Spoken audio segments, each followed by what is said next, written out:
killed a man. You killed someone? By mistake. What happened? Thought he was an animal.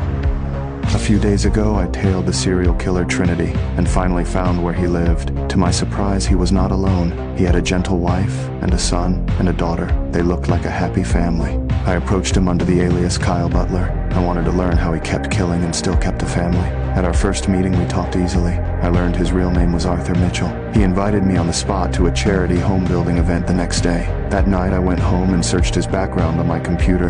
The record showed his sister, Vera Mitchell, was found dead in a bathtub. His mother, Marcia Mitchell, fell from a bridge. His father, Henry Mitchell, died from a fatal head blow. From these death patterns, I began to see his killing cycle. The next day, I showed up for the build as agreed. To get closer to him, I nicked my finger with a small knife and staged a work accident. Arthur took me to his house to treat the cut. While he went for a first aid kit, I searched the living room for quick clues. I saw awards and honors on the wall. They looked respectable, yet they masked his killings across the country. Then I noticed a vase labeled Vera Mitchell. I lifted the lid and realized it held his sister's ashes. I raised the urn with both hands to test him. He snapped, slammed me against the wall, and warned me in a low voice not to touch his sister. Moments later, he forced down his anger, apologized, and spoke briefly about her. I understood then that this urn was sacred to him. It was a wound he could not bear to touch. Soon, Arthur said he had work at a construction site in Tampa. Based on his cycle, I judged he was ready to start again.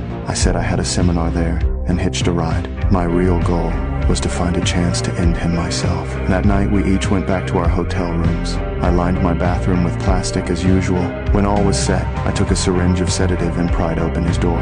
He was not in the room. I ran to the parking lot and saw his tools were gone.